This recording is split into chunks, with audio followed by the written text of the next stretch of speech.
अस्सलाम वालेकुम। आज से आपसे बात करेंगे बच्चों में सर्दियों की वजह से, सर्दी आ रही है अभी, और सर्दियों की वजह से कौन सी बीमारियां कॉमन है, आम है, या और उनका बचाव कैसे है, उसमें ग़िज़ा की और वैक्सीनेशन की क्या अहमियत है। तो आज हम इसी पे बात करेंगे।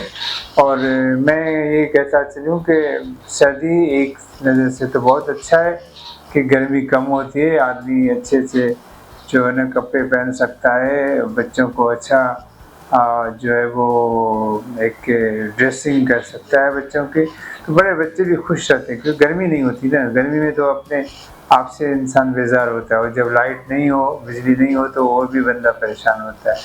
मगर इसकी जो दूसरी बात है कि इनमें जो है वो कॉमन इलनेसेस बहुत है, ख़ास तौर पर रेस्पिरेटरी इलनेस, जिसको नाक, कान, नज़ला, साइनस, ये इन्फेक्शन ज़्यादा है।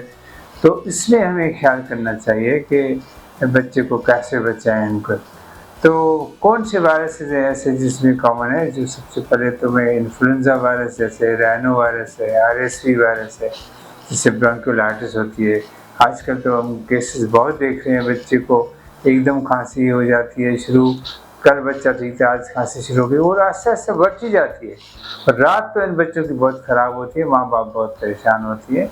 और कभी कभी अगर सांस तेज़ हो जाए, वो पसलियाँ चले, तो उसको निमोनिया की शक्ल भी हो जाती है। तो ये तो कॉमन से। दूसरा, नाक बहना, बार बार बच्चे का नाक साफ करना पड़ता है, इसको एलर्जिक रिनाइटिस भी बोलते हैं, आमतौर पे इसको फ्लू भी कहते हैं।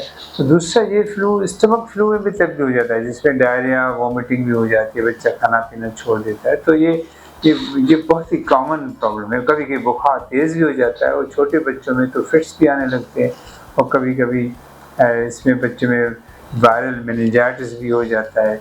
और इसके साथ साथ जो है वो बच्चों को जो है, मैंने जैसे कहा कि झटके आने शुरू हो जाती हैं। तो ये तो है कॉमन प्रॉब्लम, हो उसकी जो प्रेजेंटेशन मैंने आपको बताया कि माँ बाप कैसे समझें कि ये बच्चे को अचानक ही शदीद वायरस इन्फेक्शन हुआ है, और फ़ौरन डॉक्टर के पास जाना चाहिए ताकि इन पे फ़ौरन कंट्रोल किया जाए। बचाव कैसा है? एक तो ग़िज़ा, जैसे माँ का दूध बच्चे के लिए वो नेमत है, और उसमें ख़ास इम्यूनिटी होती है जो कि बच्चों को प्रोटेक्ट करती है इन बीमारियों से। तो वो जो नवज़ादा बच्चे हैं या इन्फेंट्स कहते हैं, वो उनको माँ का दूध पिलाना चाहिए ताकि बच्चे में इम्यूनिटी आ जाए। और दूसरे जो बड़े बच्चे हैं, उनमें ग़िज़ा का ख़ास ख्याल करना चाहिए। ग़िज़ा हाई प्रोटीनिक होनी चाहिए, उसमें ज़्यादा चिकनाई होनी चाहिए। जैसे अगर सहूलत है तो मक्खन भी इस्तेमाल कर लें तो अच्छा है बच्चे को। आम तौर पे ये मिथ है कि ये मक्खन से ये सांस हो जाता है, which is not correct. Scientifically कोई ऐसी एविडेंस नहीं है, बल्कि और हाई प्रोटीन और जो जैसे अंडे वगैरह है, और उसके साथ साथ मक्खन की बनी हुई चीज़ें हैं। तो पुराने ज़माने में तो याद है आपको, जो माँ बाप जो है ना डिफरेंट किस्म की कुकीज़ बनाते थे इसके लिए, ताकि बच्चे में एनर्जी ज़्यादा हो, क्योंकि मेटाबॉलिज्म ज़्यादा हो जाता है तो बच्चे वज़न लूज़ कर लेते हैं, और उनकी इम्यूनिटी भी कम हो जाती है।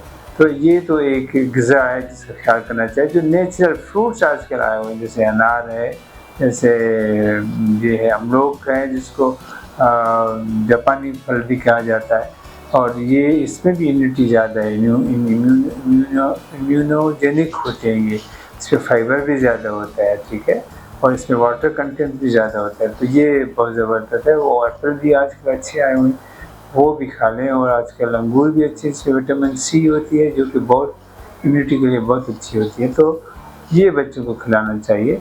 और फ्रूट्स की मैंने बात, उसके बाद मैं बात करूँगा वैक्सीनेशन की। इन्फ्लुएंजा की वैक्सीनेशन जहाँ पे आपको मिल जाए, अवेलेबल हो, एक्सेस है आपको, तो ज़रूर लगवा दीजिए। 6 महीने के बाद ये डोज लगता है, और अपने डॉक्टर से मशवरा करें और ज़रूर लगाएं। वैक्सीन ज़रूर कंप्लीट करें। इसमें निमोनिया की वैक्सीन जो हमारे जो बेसिक जो प्रोग्राम है जो वैक्सीनेशन का, उसमें शामिल होती है, ज़रूर लगवाएं, टाइम पे लगवा लें, और इसको कंटिन्यू करें, और ताकि बच्चे हमारे सेहतमंद रहें और बीमारी से दूर रहें।